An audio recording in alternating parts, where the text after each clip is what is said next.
ঝালকাঠির কাঠালিয়া উপজেলার সাধারণ শিক্ষার্থীরা সারা দেশে ঘটে যাওয়া ধর্ষণ, ছিনতাই ও সন্ত্রাসের বিচারের দাবিতে বিক্ষোভ সমাবেশ করেছেন। সোমবার সকালে কাঠালিয়া সদর ইউনিয়ন পরিষদ চত্বর থেকে এই বিক্ষোভ অনুষ্ঠিত হয়।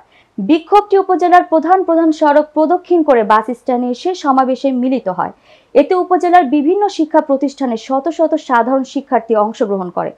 এ সময় তারা সারা দেশে ঘটে যাওয়া ধর্ষণ, ছিনতাই ও সন্ত্রাস বন্ধের বিরুদ্ধে বিভিন্ন স্লোগান দেন। সমাবেশে বক্তব্য দেন কাঠালিয়া তোফাজ্জল হোসেন মানিক মিয়া সরকারি ডিগ্রি কলেজের শিক্ষার্থী তাসকিন তাবাসসুম মাইশা, মেহজাবিন রাইসা, মোহাম্মদ মাশরাফি, শাহরিয়া খান সহ আরো অনেকে।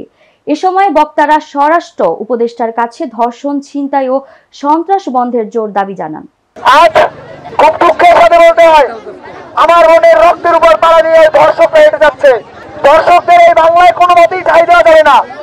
বাংলাদেশে প্রতি 9 ঘন্টায় ঘরে 2 জন করে নারী ধর্ষিত হচ্ছে, কিন্তু আমাদের সরকার, আমাদের আইনজীবীরা এর কোনো প্রতিবাদ করছে না। আমরা সকলেই জানি এখানে আজকে আমরা কেন উপস্থিত হয়েছি। আমরা সবার বাসায় আমাদের কাছে মোবাইল অথবা টিভি বা নিউজ পেপার রয়েছে। আমরা নিত্যদিনের খবর জানতে পারছি। সেখানে আমরা দেখতে পাচ্ছি গত 3 দিনে 50+ নারী ধর্ষণের শিকার হয়েছে। একটি স্বাধীন গণতান্ত্রিক দেশে যদি এইরকম একটার পর একটা মেয়ে ধর্ষণের শিকার হয়, এটা তো কখনোই কাম্য নয়। নারীদের জন্য নিরাপদ বাংলাদেশ চাই।